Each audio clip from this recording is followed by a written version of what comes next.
बिस्मिल्लाहिर्रहमानिर्रहीम। अस्सलाम वालेकुम नाज़रीन, मैं साइमा कबल खुशामदीद कहती हूँ आपको प्रोग्राम कराची की आवाज़ में। मेरे पीछे जो आप तहरीक इंसाफ का झंडा और आप जो ये बैनर देख रहे हैं, इसका कतई तौर पे ये मतलब नहीं है कि मैं किसी जगह पे जो है वो कोई इलेक्शन कैंपेन को कवर करने के लिए आई हूँ। ऑब्वियसली यहाँ पे जाहिर है कि कोई ऐसा इलेक्शन हो नहीं रहा है, वो तो जीबी में हो रहा है।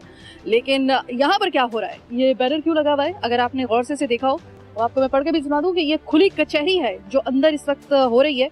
अच्छा, खुली कचहरी क्यों हो रही है? सबसे पहले जहाँ पे हम हद पे तनकीद बनाते हैं, एज यूजुअल हम वही वाली बात करेंगे। जहाँ पे वो सही काम कर रहे हैं वहाँ पे उनको सराहना भी चाहिए। कम से कम आवाम का सामना करने की हिम्मत तो आई।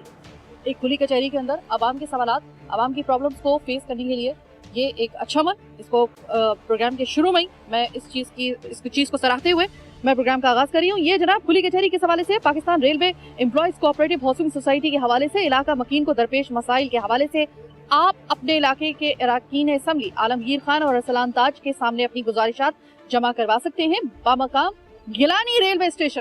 ठीक है जनाब, गिलानी रेलवे स्टेशन पे इस वक्त मैं मौजूद हूँ, ये जगह जहाँ से मैं आपको अपडेट कर रही हूँ। अब मैं यहाँ पे क्यों मौजूद हूँ?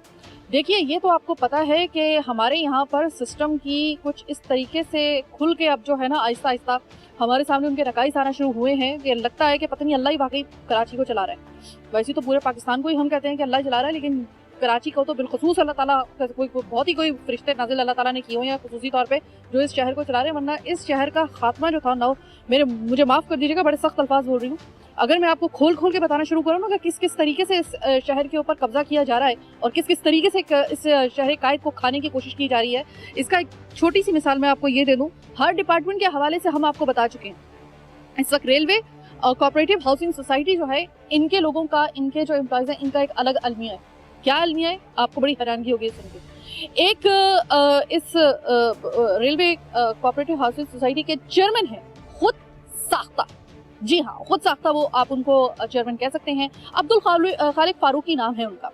उन्होंने क्या किया है कि जो यहाँ पर लोगों को अलॉट किया है, एक एक प्लॉट पे 12-12 लोगों को जो है ना, उन्होंने एक एक प्लॉट में उसकी अलॉटमेंट जो है वो कर दी है। अब लोग यहाँ पे मारे मारे फिर रहे हैं कि ये आखिर डिस्प्यूट कर दिया ना, एक एक प्लॉट को आपने डिस्प्यूट कर दिया। तो अब यहाँ पर लोग हैं काफ़ी मुश्ताइल, लोगों ने अपनी जमा पूंजी लगा के वो प्लॉट खरीदे और उनको 2 नंबरी के तहत जो है, ये लोगों ने मुझे बताया कि यहाँ पर उनको जो है अब धक्के खाने पर मजबूर कर दिया गया है। इसी हवाले से इस जगह इस खुली कचहरी का जो है वो इनेकाद हो रहा है। अच्छा, अब लोग जो हैं वो ये कह रहे हैं कि फिर हमें बताया जाए कि हमारा हल क्या है, हमने तो पूरी पूंजी लगा दी। अब बंदा या तो आप पकड़े, जो एक कॉर्पोरेट बंदा है यानी कि अब्दुल खालिक फारूकी है, उसको पकड़वाएं। उसके खिलाफ सुना है कि कार्रवाई की भी गई है नैब की जानिब से। वो किस तरीके से की गई है ये हमें बताएंगे हमारे ब्यूरो चीफ कामरान जहरी। कामरान, एक खुली कचहरी का इनेकाद हो रहा है, अभी मैं यही कह रही थी कि ये अच्छी बात है और सराहना चाहिए इस चीज़ को कि कम से कम इतना हौसला है कि आवाम को कोई फेस करने के लिए आए हैं। अरसलान ताज अंदर मौजूद है, MP है इस इलाके से। आप मुझे ये बताइए कि ये मामला क्या है? खुद साख्ता chairman railway cooperative housing society, ये क्या माजरा है भाई? अस्सलामुअलैकुम, बिस्मिल्लाहिर्रहमानिर्रहीम। सबसे पहले साइमा, आपका और मेरे इस चैनल का बहुत बहुत शुक्रिया कि एक दफ़ा फिर उसने कराची की हकीकी आवाज़ बनकर आवाम के मसाइल को सामने लेकर आए। अच्छा, आज हम यहाँ पर खड़े हुए हैं, ये गुलशन Iqbal block 13D, 13E, 13C का ये टोटल इलाका है और ये Pakistan railway employees cooperative housing society कहलाती है। अच्छा, रेलवे कोऑपरेटिव हाउसिंग सोसाइटी का मतलब कि ये कोई कोऑपरेटिव हाउसिंग सोसाइटी है, ना कि कोई रेलवे लैंड। अगर अब्दुल खालिक फारूकी साहब ये इसको रेलवे कोऑपरेटिव हाउसिंग सोसाइटी का अपने आप को चेयरमैन कहते हैं, लेकिन जब सुप्रीम कोर्ट की पेशी होती है और चीफ़ जस्टिस साहब, मोहतरम चीफ़ जस्टिस साहब जब इस इलाके का केस सुनते हैं तो उसको इसमें रेलवे अराजी कहते हैं। अच्छा, रेलवे अराजी जो होती है वो गवर्नमेंट ऑफ पाकिस्तान की मिल्कियत होती है, लेकिन ये शख्स जो है अब्दुल खालिक फारूकी, इसने allotment, possession, site plan, each and everything ये रेलवे कोऑपरेटिव हाउसिंग सोसाइटी का नाम के इशू। कामरान, मैं ये जानना चाहती हूँ, आप और हमें एक लफ्ज इस्तेमाल कर रहे हैं इन साहब के लिए, खुद साख्ता चेयरमैन तो मैं अगर गलती पर नहीं हूँ तो उसको एक बाज़ाब्ता एक तरीक़ेकार के जरिए मुंतखब किया जाता है एक चेयरमैन को। क्यों इनको जो है वो खुद साख्ता चेयरमैन कहा जा रहा है? क्या असल में इनको खुद साख्ता इसलिए कहा जा रहा है कि सबसे पहले किसी भी कोऑपरेटिव हाउसिंग सोसाइटी का बायलॉज होते हैं कि उसमें इलेक्शन होते हैं हर 2 साल 3 साल बाद। यहाँ पर पिछले 10-12 साल से कोई इलेक्शन का कोई नहीं है। अच्छा, चेयरमैन की तमाम ताकत रखते हैं अब्दुल खालिक फारूकी साहब, लेकिन चेयरमैन की अलॉटमेंट, पोजेशन, साइट प्लान, रसीदों पर साइन करते हैं उनके भाई महमूद साहब। अब ये महमूद साहब कौन है? ये कैरेक्टर कौन है? उनके सगे भाई हैं और उनके मेरे पास अखबारों के अंदर नोटिस जो एक ख़बरनामे के तौर पे वो लगाते हैं कि रेलवे की अराजी ऐसी हो गई या अराजी पे इस तरह नहीं बनाना चाहिए, इस तरह, तो वो देते हैं महमूद बलोच। महमूद साहब जो हैं वो अब्दुल खालिक फारूकी साहब के भाई हैं। अच्छा, ये खुली कचहरी लगाने का मकसद आवाम का सिर्फ और सिर्फ ये है, असल माजरा क्या है मैं आपको बताऊं।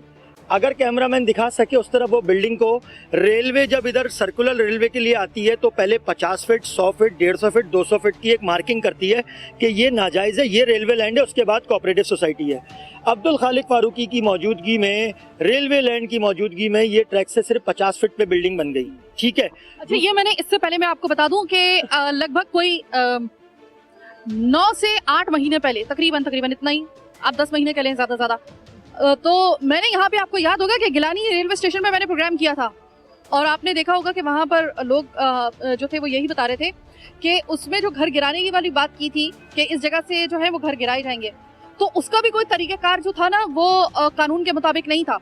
अच्छा, कुछ बिल्डिंग्स जो थी वो कुछ ज़रूरत से ज़्यादा ही, जहाँ पे जिन जिन जगहों पे आगे आई हुई थी उनको तो टच भी नहीं किसी वजह से किया जा रहा, लेकिन जो कुछ दूर बिल्डिंग थी आपने देखा होगा कि लोगों ने इस हवाले से भी बात की थी। अच्छा, ये मुझे बताएं कि रेलवे ट्रैक से, क्योंकि रेलवे ट्रैक आगे है, आप बता रहे हैं कि ये जगह जिसपे हम कोऑपरेटिव हाउसिंग सोसाइटी की बात करें, this is not the government land actually. So government land अगर नहीं है तो कोई इसको जो है वो किस तरीके से जो है उसके ऊपर अपनी जो है वो अजादारी कायम कर सकता है? ये बड़ा एक सवाल मेरे जहन में आ रहा है। असल में मसला यही है कि रेलवे जो एम्प्लॉयज़ है ना, वो आज तक इसका 100% बायलॉज नक्शा आवाम को दिखाई नहीं रहे हैं। कभी वो कहते हैं 50 फीट ट्रैक से, कभी कहते हैं 100 फीट ट्रैक से, कभी कहते हैं 200 फीट ट्रैक से। हम अभी इस प्रोग्राम के इसी मौजू पे ही रहते हैं, खुली कचहरी की आवाज़ से।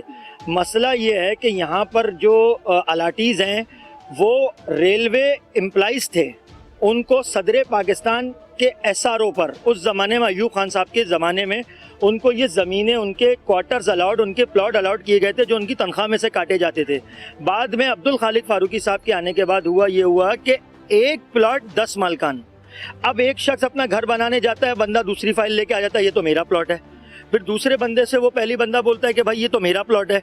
ये झगड़ा एक अपनी तरफ, ये तो डबलिंग टिबलिंग हर चीज अपनी तरफ है। लेकिन अच्छा, इनको क्या जो अब्दुल खालिक फारूकी साहब हैं वो कहते हैं नन्हे मुन्ने से काके हैं, उनको ये नहीं पता कि मैं एक एक प्लॉट के ऊपर जो है वो मैं अगर 10-10, 12-12 अलॉटीज में अगर उसको दे रहा हूँ, अलॉट कर रहा हूँ, तो कल जाके इतना बड़ा मसला होगा, मुझे तो पकड़ेंगे। तो उनको कोई इस बात का खौफ नहीं था क्या? असल में उनको बिल्कुल इस बात का खौफ नहीं था। वो ये समझ रहे थे कि वो जिस तरह अब तक चलाते आ रहे थे ना, वो चलती जाएगी बात। उनको ये अंदाज़ा ही नहीं था अब्दुल खालिक फारूकी साहब को कि ये जो कर रहे हैं ये ऐसे ही चलता रहेगा, वो ये सोच रहे थे। लेकिन अब आपके सामने PTI की तरफ से पहली बार ये स्टैंड लिया गया है कि इधर अलाटीज़ को जमा कराए, उनके मसाइल सुन रहे हैं। और अब मैं आपको हकीकत कह दूं, ये इनकी, अभी आपको मैं एक लेटेस्ट खबर दे रहा हूँ, अब्दुल खालिक फारूकी और उनके दफ्तर पे नैब का छापा पड़ा है। यही मालूम करना चाह रही थी, मेरा अगला सवाल यही था। अब इनको ये पता, अब इनको लग पता गया है कि अब होने क्या वाला है। अब जब इनके चट्टे कट्टे खुलेंगे, अब हमारा मीडिया, हमारी आवाम बाशऊर हो चुकी है, अब इनको पता चलेगा कि अब होने क्या जा रहा है इनके साथ। ठीक है कामरान, मैं आपसे बाद में भी बात करूंगी, जरा इधर ही रहिएगा। अस्सलाम वालेकुम सर। सर, आप ये रेलवे कोऑपरेटिव हाउसिंग सोसाइटी के, आप में बिल्कुल सामने ही हूँ। अच्छा, ठीक है, सही है।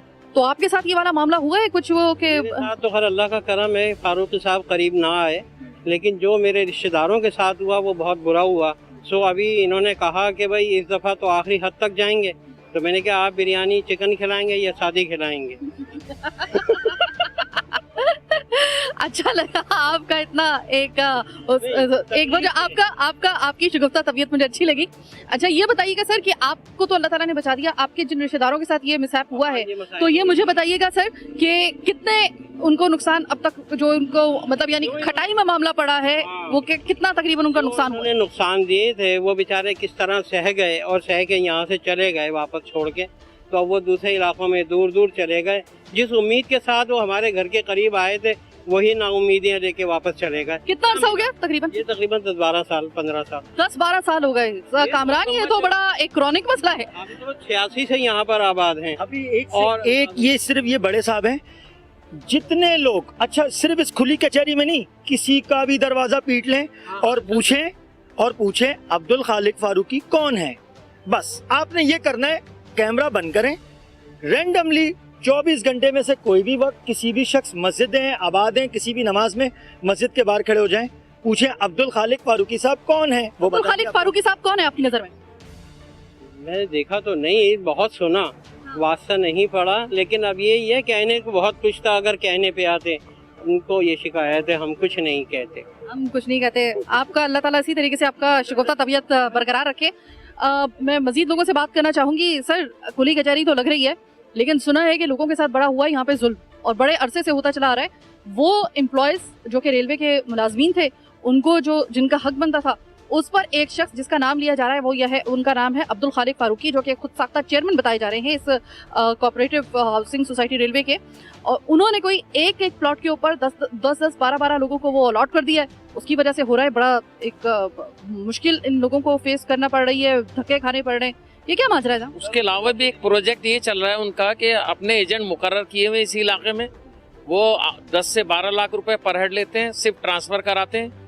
उसका मेन फ्रेम पर फेडरल गवर्नमेंट को कोई पता नहीं होता, जाली डोमिसाइल वो बनवा कर ट्रांसफर लेटर दे दी जाते हैं। एजेंट जो है वो फीसें लेते हैं और रिश्वत का बाजार गर्म है। यही हो रहा है और लोग ख्वार हो रहे हैं। जो ओरिजिनल अपनी फाइल लेकर जाता है उसकी डुप्लीकेट बनाकर 1 हफ्ते के बाद दूसरा नया आदमी खड़ा कर देते हैं कि जनाब ये तो इस आदमी की फाइल है, ये आपका प्लॉट ही नहीं है। इस तरह लोग बहुत परेशानी का शिकार हैं। और ब्लैकमेलिंग है मकसद, नए सिरे बिल्कुल हर एक के साथ ब्लैकमेलिंग यहाँ पर हो। सर, ब्लैकमेलिंग की आवाज आपने लगाई, ब्लैकमेलिंग किस तरीके से आप कह रहे हैं? ये तो मुझे पता चल गया कि मामला क्या हुआ है। अभी बताइए ना भाई ने कि फाइल डबल बन जाती हैं। ब्लैकमेलिंग कुछ इसके ऊपर कुछ साफ बात हो रहा है कि एक फाइल क्या लोगों की बन जाती हैं, जिसका ओरिजिनल प्लॉट होता है बेचारा वो तो मर जाता है। वो इसे धोखाधड़ी कहेंगे ना? ठीक है, तो ब्लैकमेलिंग का ये होता है कि आपको किसी चीज के ऊपर, लेकिन नाम उसका बहुत सुना हुआ है, दर्शन नहीं हुआ। दर्शन नहीं हुए, जब होएंगे तो अल्लाह मालिक है। अरसलान ताज साहब जो हैं, उन्होंने अपनी ये जो खुली कचहरी लगाई हुई है, मैं कोशिश करूंगी कि अरसलान ताज अंदर मौजूद हैं और वो लोगों को उनकी शिकायत वसूल कर रहे हैं, तो मैं भी जरा उनसे बात करना चाहूंगी, लेकिन प्रोग्राम के आखिरी हिस्से में। लेकिन जो सही मेरा मामला होता है, आपको पता है कराची की आवाज़ है, तो फिर पहले अपने कराची वालों से पहले बात करें जो अफेक्ट हुए हैं। सर, आपके साथ तकरीबन ये मामला, मैं अगर गलती पे नहीं हूँ, तो कितना तकरीबन आपको मजबूरी तौर पे इस वक्त नुकसान हुआ है उस एक वो जो घपले के अंदर? घपले के वो ये होता है ना कि आप बहुत से लोगों ने ट्रांसफर की वो दी पर दिए, किसी 20-25 फाइलें हो गई, अब वो कोई से 10 लाख मांग रहे हैं, किसी से कुछ मांग रहे हैं, अब वो बेचारा करा लेते हैं। अब ये पता नहीं कि वो कहाँ जा रहा पैसा। आपकी पूरी अगर मैं गलती पे नहीं हूँ, अब मैं सही अल्फाज का अगर इस्तेमाल करूँ, तो आपकी पूरी जमा पूंजी लग गई दाव पे? जाहिर सी बात है, लगी होती है। अस्सलाम वालेकुम सर। वालेकुम अस्सलाम। मैं बहुत पुराना सोसाइटी का रहने वाला हूँ, तकरीबन 35 साल हो गए हैं और हर आदमी को फर्दन जानता हूँ। जहाँ पर आप खड़ी इसके बिल्कुल बैक साइड पे यहाँ कब्जा माफिया ने प्लॉटिंग कर दी थी और उसका जो सरदार है आपको पता है फारूकी, हर आदमी कह रहा है फारूकी। अच्छा, ये जो इस पे कब्जा किया हुआ है वो भी खैर से जो है वो अब्दुल खालिक फारूकी नाम का एक बंदा है। साहब ने इसके ऊपर प्रॉपर कटिंग कर दी थी और साहब एक यहाँ खड़े हैं, इनके पास फाइलें भी हैं, इन पूरी प्रॉपर कटिंग कर दी थी। इस पर हमने 120 के प्लॉट, इस पर हमने रेंजर्स को बुला के रुकवाया और आदमी को रेंजर्स उठा के ले गई थी।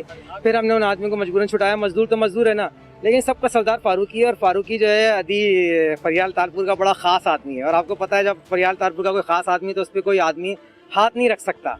आपको पता माफिया तो माफिया है ना। तो ये खैर ये मामला थे, इनको ये एमिनिटी प्लॉट थे, ये पार्क की जगह और मस्जिद की जगह, स्कूल की जगह थी, ये सब कब्जा करा दिया था। लेकिन अल्हम्दुलिल्लाह हमने इसके ऊपर बहुत फाइट किया, हमें थ्रेड भी मिली। कोई बात नहीं, ये तो मामला थे, ये इसको रुकवाया। सर, आप ये बताइएगा, मेरे वक्फा इस वक्त मेरा मुंतज़िर है इस प्रोग्राम का।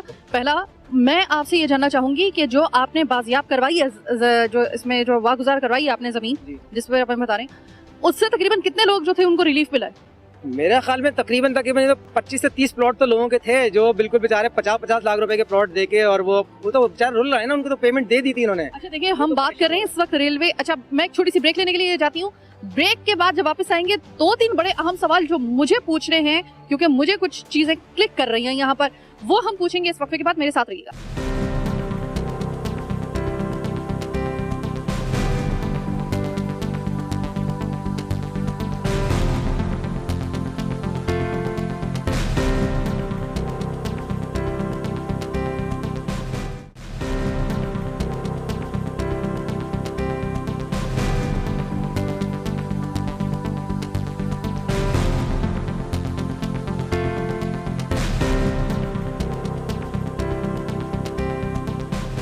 ब्रेक के बाद खुशामदीद।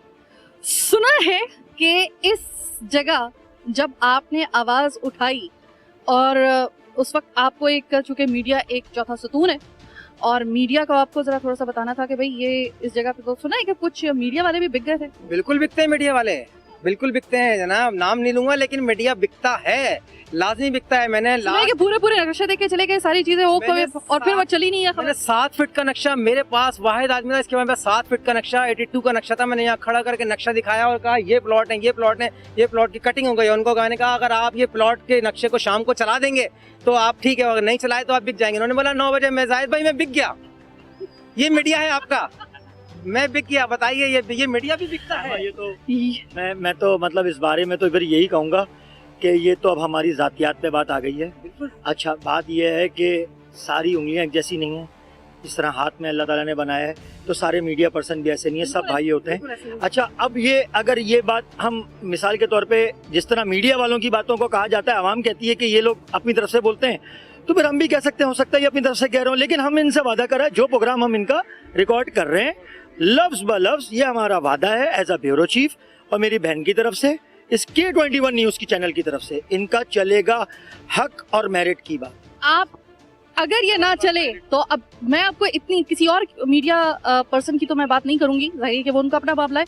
जहाँ तक मेरी बात है, ये साइमा कमल के अल्फाज याद कर लीजिएगा, ये टाइम भी देख लीजिएगा, ये डेट भी देख लीजिएगा। चैलेंज कर रही हूँ कि अगर साइमा, ये पूरे दुनिया को मेरा चैलेंज है, दुनिया में अभी तक ऐसी कोई करेंसी नहीं भाई बनी है जो साइमा कमल को खरीद सके, ठीक है।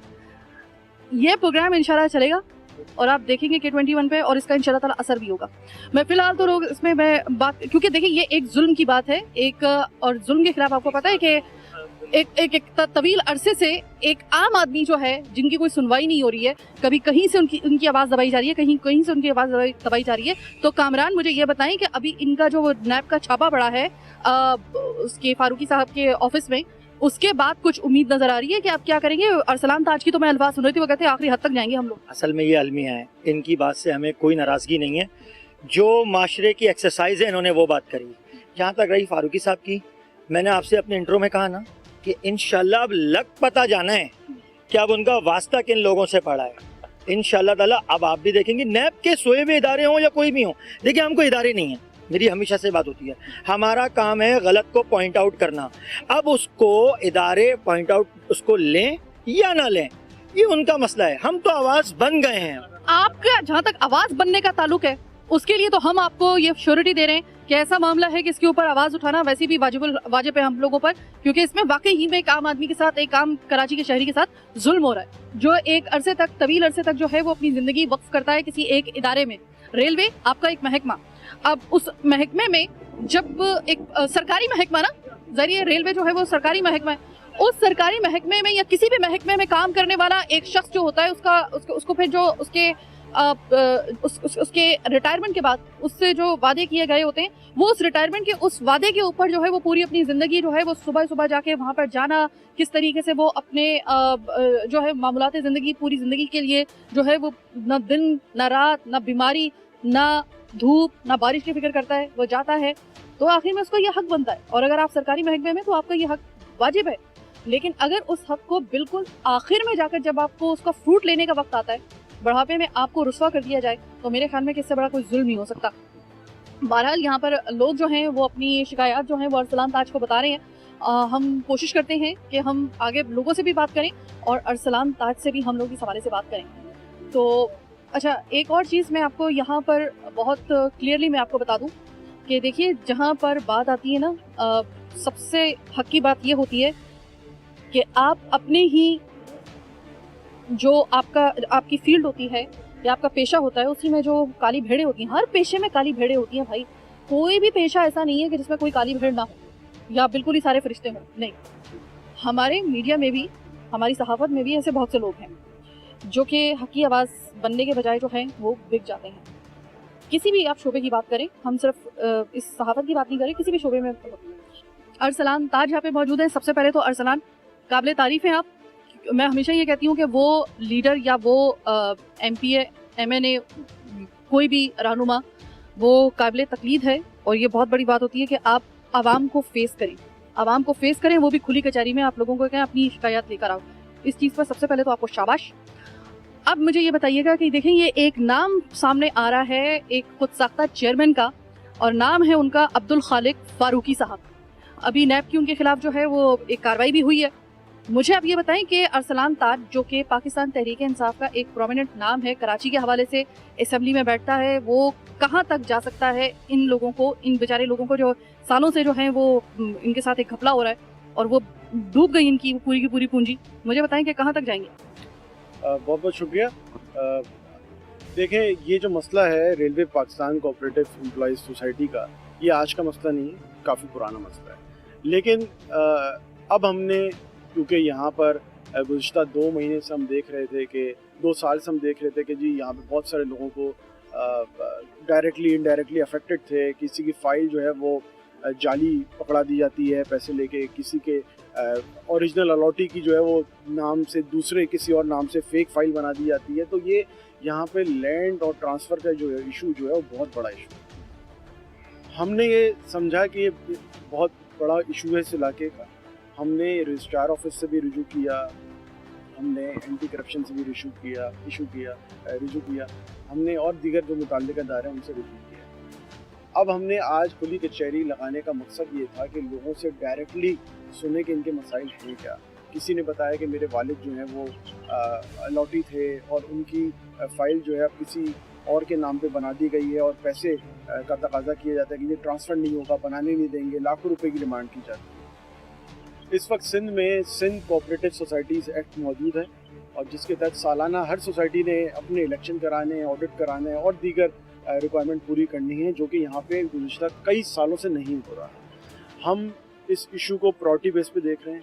जो इसके अंदर लूप होल्स हैं हमने वो देख ली हैं, क्या क्या चीज़ें हमने देख ली हैं, लोगों से मालूमात भी ले ली है। और जो भी इदारा जिसने कंट्रोल करना है वो है रजिस्ट्रार कोऑपरेटिव सोसाइटीज़ का डिपार्टमेंट है, उसने करना है। हमने 14 दिन का उन्हें टाइम दिया था कि 14 दिन में आप हमें बताएं कि इनके ऑडिट रिपोर्ट्स कहाँ हैं, इनके इलेक्शन डिटेल्स कहाँ हैं, इनकी मेंबरशिप डिटेल्स कहाँ हैं और दीगर जितनी भी डिटेल्स हैं वो कहाँ हैं। क्योंकि कानून ये कहता है कि इनको फराहम करनी है।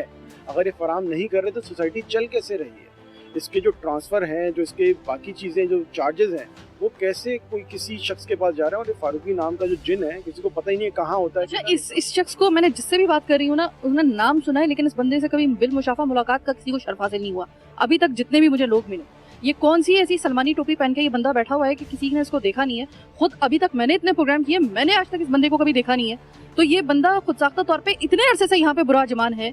कॉलर पकड़ने वाला कोई है यहाँ पे इस बंदे का? ये नहीं। देखें, कॉलर पकड़ लिया गया है और ये शख्स जो है लोगों को ये तासुर देता है कि बहुत वेल कनेक्टेड है।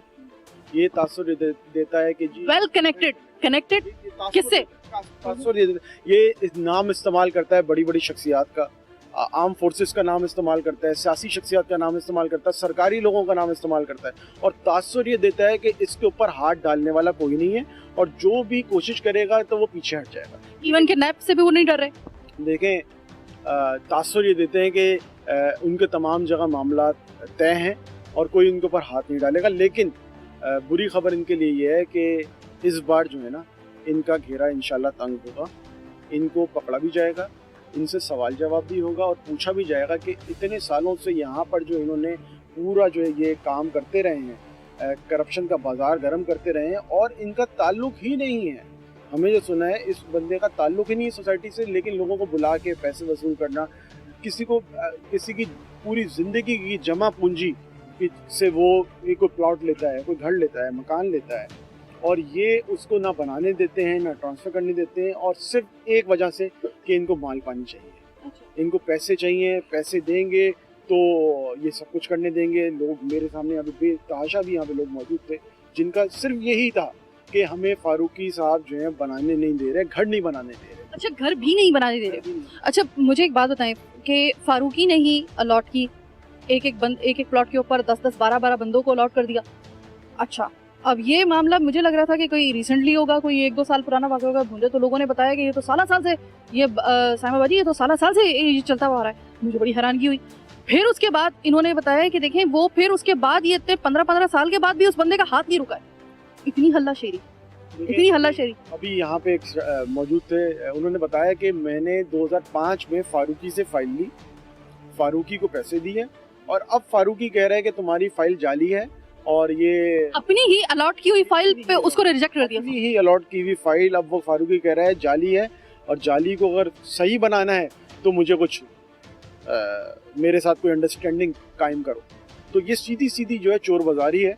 और सवाल ये है कि इतने सालों से फारूकी जो यहाँ पर अजारादारी कायम किए हुए था, कोई पूछने वाला नहीं था, किसी ने देखा ही नहीं। ये ऐसे यहाँ पे बन के घूम रहा था जैसे इस इलाके का सदर मुमलिकत वो है, और इसको कोई पूछने वाले नहीं। कई सालों से ये शख्स बैठा हुआ है, लेकिन बदकिस्मती है उसकी कि अब पूछने वाले भी आ गए हैं और सवाल जवाब करने वाले भी आ गए। अरसलान, पूछने वाले भी आ गए और सवाल जवाब करने भी आ गए।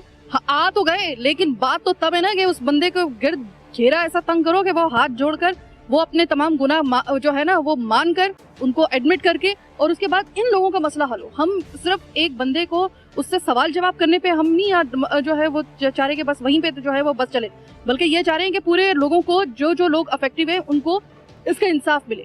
लोगों को उनकी जो जमा पूंजी डूबी है वो कैसे उसको किस तरीके से रिकवर करवाया जा सकता है? देखें, इसके ऊपर सोसाइटीज़ के हवाले से ये सिर्फ एक सोसाइटी नहीं है जिसके ऊपर हमारी तवज्जो है, इसमें और भी दीगर सोसाइटीज़ हैं। वर्क्स कोऑपरेटिव सोसाइटी है, नेशनल सीमेंट सोसाइटी है, मेरे हल्के में जो आती है। वैसे तो कराची में बहुत सारी सोसाइटीज़ हैं। अजब बात यह है कि सिंध असेंबली में हमें बताया गया कि 186 सोसाइटीज़ जो कराची से बाहर दीगर ज़िलों में रजिस्टर्ड है, उसमें से 186 में से 182 का सिर्फ ऑडिट होता है। सॉरी, बाकी नहीं होता, सिर्फ 4 का ऑडिट होता है। अच्छा, क्यों? 186 में से 4 का ऑडिट होता है, 182 का ऑडिट ही नहीं हुआ कभी। अच्छा, तो ये बड़े धड़ल्ले से जो सिंध असेंबली में बताया जा रहा है कि सिर्फ 4 का जो है वो ऑडिट होता है, बाकी को इस्तिस्ना किस खुशी में दी होती है? यही बात है, जब ये पूरा नेक्सस है, इसमें सोसाइटी की इंतजामिया मुलव्वस है, इसके अंदर जो इदारा मुताल्लिका इदारा है वो मुलव्वस है, इसके अंदर जो है दीगर एंटी करप्शन के इदारे जो हैं वो मुलव्वस है, और बड़ा नेक्सस है। ये छोटा नेक्सस नहीं है, ये बहुत आगे तक गया हुआ है मामला। इन्होंने हर जगह अपना, जिस तरह एक माफिया काम करता है, ये माफिया है। लोगों के प्लॉटों पे कब्जा करना, लोगों के प्लॉटों पे ट्रांसफ़र फीस वसूल करना, एडिशनल इलीगल ट्रांसफ़र फीस वसूल करना और दीगर। मैं ये बताना चाहता हूँ कि इंशाल्लाह हम इलाके के लोगों का ये जो मसला है इसको आखिरी हद तक लेके जाएंगे। फारूकी ने जितने लोगों के साथ भी, यहाँ फारूकी जैसे और दीगर भी जितने भी सोसाइटीज़ में लोग बैठे हुए हैं, तो फारूकी की ज़ाती का मसला नहीं है। हम ये कह रहे हैं जितनी भी जगह पे सोसाइटीज़ में ये गैर कानूनी अमल इख्तियार किया जा रहा है, इसके पीछे हम लग गए हैं। हम एक एक करके तमाम सोसाइटीज़ में इस तरह खुली कचहरी कर रहे हैं, लोगों को कह रहे हैं कि अपने मसले लेके आएँ, और वहाँ पे हम मसले लेके आगे लेके जाएंगे। और इंशाल्लाह हम ये जो मसला है लोगों का, इसको हम इंशाल्लाह इसको रेजोल्यूशन पे लेके जाएंगे। बहुत शुक्रिया अरसलान, आपसे बात करके थोड़ी सी तसल्ली ये हुई है कि इस मामले को वो जो कड़ी में जो होता है ना, वो जिस तरीके से उबाल आता है, सिर्फ हम इसको वो नहीं समझ रहे। होता है ना कि जो कड़ी में जब उबाल आता है, जोश में तो आ जाता है, लेकिन फिर वो एकदम बैठ भी जाता है। ऐसा ना हो, हम भी आपके साथ हैं जहाँ पे आपको हमारी ज़रूरत महसूस हो, मेरे इदारे की, मेरे शो की, क्योंकि एक अवामुल नास का एक ऐसा प्रोग्राम है कि जो कि बहुत हाई लेवल तक देखा जाता है अल्हम्दुलिल्लाह। अगर आपको कहीं भी मेरे शो की ज़रूरत पड़े या हमारी मदद की ज़रूरत पड़े, बस इन बेचारे लोगों का ये जो मसला है ये हल होना चाहिए, ताकि इनकी रिकवरी कम से कम मुमकिन हो सके। क्योंकि ये तो अब बिल्कुल आप समझ लेंगे बेआसरा ही होकर एक तरीके से बैठ गए हैं, कोई ये लैंडलॉर्ड तो है नहीं। छोटी सी एक ब्रेक का वक्त हुआ है जनाब, ब्रेक के बाद वापस आएंगे, मजीद थोड़े से लोगों से बात करेंगे और कितने इफेक्टिव है यहाँ पे उनसे बात करेंगे।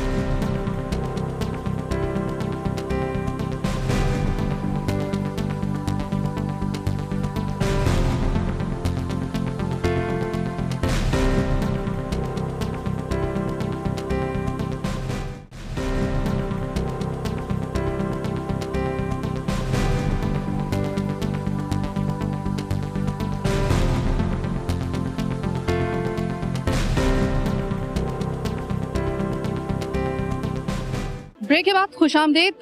सुने, यहाँ पे एक कचहरी लगी है, आपको लग रहा है कि जो जिस हवाले से ये लगी है, उम्मीद है आपको? बिल्कुल उम्मीद है, क्योंकि आज जो है वो एक खुली कचहरी लगी है 2.5 साल के बाद। तो अवाम जो है वो अपने मसाइल लेकर आए हैं, किसी के ट्रांसफ़र का मसला है। सबसे ज़्यादा जो बड़ा मसला है वो जो है यहाँ पर जो रेलवे सोसाइटी है उसका जो चेयरमैन है उसका इशू है कि वो अपनी ही फ़ाइल देता है और उसके बाद फिर दोबारा दूसरी फ़ाइल बनाकर किसी और को बेचता है और उसके बाद लोगों को ब्लैकमेल करता है। कि तुम्हारी जो है वो अपनी ही दी हुई फाइल को जाली करार देता है और फिर जो है वो पैसों का तकाजा करता है। हमारे साथ एक और इफेक्टिव भी हैं जो अस्सलाम वालेकुम। भाई, मुझे ये बताएं कि तकरीबन 10 से 15 साल हो गए आप लोगों के साथ, इतना बड़ा एक जुल्म हो रहा है आप लोगों के साथ। जब मैं भी आपके आने से पहले भी ये बात कर रही थी कि जब एक आदमी किसी सरकारी महकमे में होता है तो उसकी पूरी ज़िंदगी का महवर ये होता है कि जब मेरी रिटायरमेंट होगी ना, तो जो जो मुझे वहाँ से मिलेगा तो वही मेरी ज़िंदगी, आगे वाली ज़िंदगी का असासा होगा। लेकिन अचानक आखिर में जाके आपको पता चले आपके साथ 2 हाथ हो चुके हैं और आपको जो है तो उस वक्त आपकी लुटिया डूब जाती है। क्या मैं ये कह सकती हूँ कि आपकी लुटिया इस वक्त जो है वो लुट चुकी है? बिल्कुल मैम, मेरी लुटिया चुक चुकी है। आपके पीछे जो ज़मीन नज़र आ रही है, मुझे फारूकी साहब ने यहीं के प्लॉट दिए थे। जब मैंने ये बनाने के लिए आया तो उन्होंने मुझे उठवा के अजीज पट्टी थाने में बंद करवा दिया, कहने की जाली फाइल है, जबकि उन्होंने ही मुझे दी थी कसर नाज में बैठ के। अच्छा, ये बड़ा एक अजीब बात है, एक बंदा खुद फाइल दे रहा है उस वक्त और अपनी ही फाइल को वो आगे चल के जिस वक्त लेने का वक्त आता है तो वही कहता था ये तो जाली है। तो मेरे ख्याल इससे बड़ा तो कोई मेरे ख्याल धोखा नहीं हो सकता। मैं फारूकी अकेले नहीं है, यहाँ के बहुत सारे लोग भी इनसे शामिल होते हैं जो ये काम करते हैं। वो उनके अकेले का काम नहीं है। 500 मरतबा मिलने की कोशिश की लेकिन मिलते वो कभी भी नहीं है। ना हमें कोई ऑल्टरनेट देने की कोशिश की, ना हमें कोई फ्लैट देने की कोशिश की कि आपने इतने पैसे दे चुके हैं। हमने बहुत सारे पैसे दे चुके हैं। मैं इस वक्त किराए पे रहता हूँ, मैं अपने घर से किराए पर आ गया हूँ ये पैसे फंसाने के बाद। आपने कितने साल सर्विस की है रेलवे में? रेलवे मैंने 2 साल सर्विस की है। मेरे फादर थे उस्मान गनी साहब। अच्छा, आपके फादर का वो जो था ना वो था और आपने भी 2 साल सर्विस की है उसके अंदर, यानी कि अगर सही मानों में कहा जाए तो सिर्फ आप ही नहीं बल्कि आपके वालिद साहब के साथ भी ये बड़ा एक जुल्म हुआ है और एक हक मारा गया उनका। जी बिल्कुल, ये हमारी पूरी फैमिली के साथ हुआ है। और ऐसी कई फैमिली, कितनी तकरीबन फैमिलीज होंगी? बहुत सारी फैमिलीज है जो बेचारी परेशान है। रोजाना शाम में ये मकबूल साहब का ऑफिस है, यहाँ पर आती हैं कि हमारे प्लॉट का मसला हल करवाएं, हमारे घर का मसला हल करवाएं। ये सामने खड़े हुए भाई, इनको पता है सब कुछ, वो उसी बिल्डिंग में रहते हैं। ठीक है जनाब, thank you so much. Kamran, वक्त कम रह गया मेरे प्रोग्राम का। मुझे सिर्फ ये बताएं कि अब नैब का तो हो गया, मतलब छापा तो पड़वा दिया, उस पर जो है उनको, आपको लगता है कि फारूकी को, अब्दुल खालिक फारूकी को किसी किस्म की उससे कोई टेंशन हुई है या वो अपना कोई जो है वो कोई 3rd डिग्री कोई दूसरी इस्तेमाल करेगा? सबसे पहले मैं ये बात अरसलान ताज साहब की ये बात को सेकंड करूँगा कि Karachi the city of mafia, हमारे शहर के अंदर हर चीज़ का एक माफिया बन चुका है। पानी बहुत है, आपने प्रोग्राम किया था सम साहब के साथ, कोने तक पानी आ रहा था, हर घर से 5000 रुपये दे दो पानी घर में आ जाएगा, ये एक माफिया है। Water tanker mafia, builder mafia, portion mafia, अब इसी तरह ये चेयरमैन माफिया भी है। ठीक है, फारूकी साहब सिर्फ ये प्रोजेक्ट 7 का मसला नहीं है, ये बात आइलैंड से शुरू होता है, भैंस कॉलोनी तक ये रेलवे की अराजी लगती है, बल्कि सिंध के कोने तक, ओबाड़ो तक जितनी रेलवे लैंड है, अगर वो कोऑपरेटिव है तो उसमें फारूकी साहब का असर रसूख है।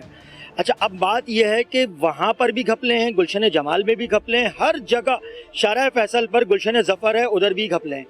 मेन मसला लोगों का मसला समझें साइमा, वो ये कह रहे हैं कि फारूकी साहब पैसे लेते हैं, अपने हाथ से फाइल बनवाते हैं और उसके बाद मुकर जाते हैं। मैं फारूकी साहब से ये बात कहना चाहूंगी, फारूकी साहब ये प्रोग्राम तो आप तक पहुंच जाएगा, ये तो मुझे पता है, आप ये प्रोग्राम तो लाजमी देखेंगे। जब ये देखें तो प्रोग्राम का ये हिस्सा आप लाजमी देखिएगा जो आपसे मैं बात कर रही हूँ।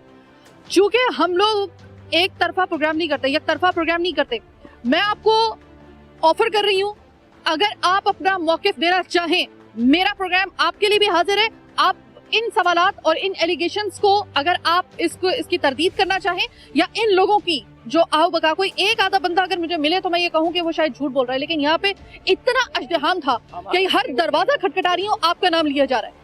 तो इन लोगों को अगर आप कोई बात कहना चाहते हैं या आप अपनी सफाई में कुछ कहना चाहते हैं, मेरा प्लेटफॉर्म आपके लिए भी हाजिर है। जाहिर है कि हम लोग किसी ऐसे शख्स को एक तरफा प्रोग्राम करके जो है वो तनकीद का निशाना नहीं बनाते जब तक हमारे पास पूरे सबूत ना हो।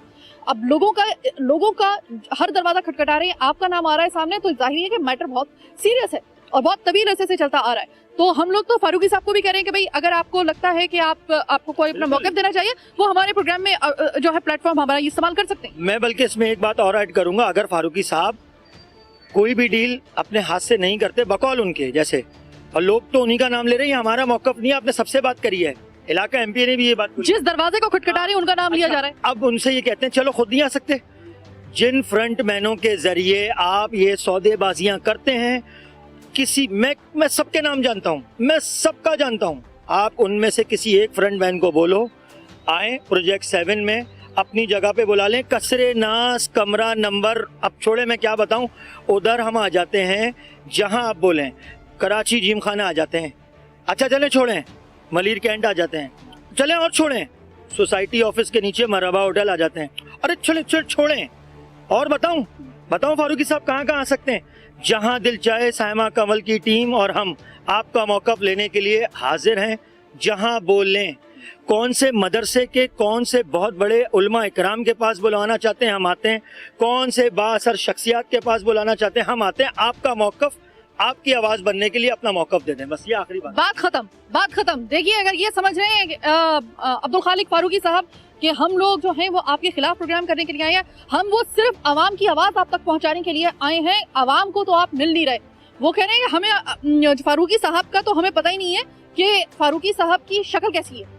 ये बड़ी एक अचंभे की बात थी, मुझे खुद बड़ी हैरानगी हुई कि कम से कम बंदे का एक हुलिया तो पता होता है बंदे को, लेकिन इनको वो तक सही तरीके से पता नहीं है आपका। आप इस तरह अपने आप को आपने गुप्त रखा हुआ है। ये आपका टैलेंट है, इसको तो बॉस मैं भी आपको सलाम करती हूँ। ये बड़ा ज़बरदस्त टैलेंट है आपका कि आपने आपको बिल्कुल आपने ऐसा छुपा के रखा हुआ है। छुपा के क्यों रखा हुआ है भाई? आप चेयरमैन हैं, अगर आप वाकई ये चेयरमैन हैं तो आइए ना, आवाम के जिस तरीके से अरसलान ताज ने आज आवाम को फेस किया, आप भी जरा करके देखिए। आइए आप भी एक कचहरी लगाइए और उसमें कहिए कि भाई मेरे पे बड़े संगीन इल्जामात लगाए गए हैं, तो मैं तो आवाम को फेस करने के लिए आया हूँ भाई। अगर मेरे आप क्लियर हैं, अगर आप आइए, एक बंदा भी आपको नुकसान नहीं पहुंचाएगा, इस बात की गारंटी मैं साइमा कंवल मेरा इदारा दे रहे हैं कि यहाँ पे कोई भी, क्योंकि सारे पढ़े लिखे लोग हैं, कोई भी आपको हाथ नहीं लगाएगा अगर आपको इस चीज का खतरा है। आप एक दफा खुदा के लिए इनके सवालात के जवाब जरूर दे दीजिए। ऐसे अगर आप इनकी वो जो इल्जामात आप पर लगे उनको बस किसी तरीके से आप अपने आप को क्लियर करना चाह रहे हैं, वो कर दीजिए। मेरा प्लेटफॉर्म हाजिर है, लेकिन कम से कम इन गरीबों का साथ जो जुल्म हुआ है, इनकी नस्लों जो इनकी नस्लों तक ट्रेवल करेगा जुल्म, उसको रोकने के लिए खुदा के लिए इनके साथ कोई इतनी बड़ी नाइंसाफी ना करें कि मामला यहाँ पे भी खराब हो फिर ऊपर जाके भी खराब हो। बस इतनी बात कहना चाहेंगे। प्लेटफॉर्म हाजिर है आपके लिए भी, आप जब कहेंगे आपकी आवाज़ बनने के लिए भी तैयार हैं। आप एक दफ़ा अगर हमसे रब्ता करें। हमारा आज का प्रोग्राम कराची की आवाज़ बस यहीं तक। मुझे मेरी टीम के साथ दीजिए इजाज़त। अल्लाह ने के बाद।